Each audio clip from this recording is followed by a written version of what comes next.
അള്ളാഹുവിന്റെ റസൂൽ സല്ലല്ലാഹു അലൈഹി വസല്ലം നമ്മോട് പറഞ്ഞ ഒരു കഥയുണ്ട്. കേവലം ഒരു ഈച്ചയുടെ പേരിൽ ഒരാൾ നരകത്തിൽ പ്രവേശിച്ച കഥ.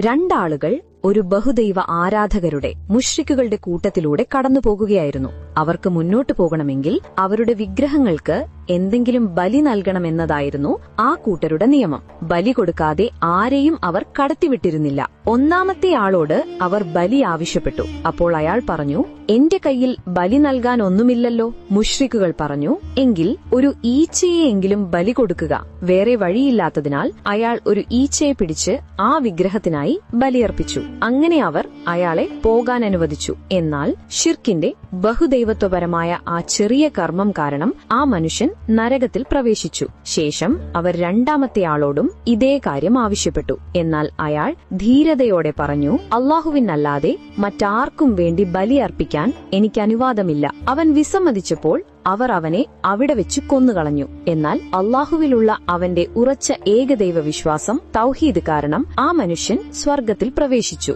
ഈ കഥയിലൂടെ അള്ളാഹു ഷിർക്ക് ഒരിക്കലും ഓർക്കുകയില്ല. ചെറിയ ഷിർക്ക് പോലും എത്ര വലിയ പാപമാണെന്നും അത് നമ്മെ നരകത്തിൽ എത്തിക്കുമെന്നും അള്ളാഹുവിന്റെ റസൂൽ സല്ലല്ലാഹു അലൈഹി വസല്ലം നമ്മെ ഓർമ്മിപ്പിച്ചു. അള്ളാഹു നമ്മെ എല്ലാവരെയും ഷിർക്കിൽ നിന്ന് കാത്തുരക്ഷിക്കട്ടെ. ആമീൻ. നിങ്ങളും ആമീൻ എന്ന് കമന്റ് ചെയ്യൂ. നിങ്ങളുടെ വിശ്വാസത്തിന് കരുത്തേകാൻ കൂടുതൽ അറിവുകൾക്കായി ഈ ചാനൽ സബ്സ്ക്രൈബ് ചെയ്യൂ. ഈ സന്ദേശം ഉപകാരപ്രദമായെങ്കിൽ ലൈക്ക് ചെയ്യാനും മറക്കരുത്.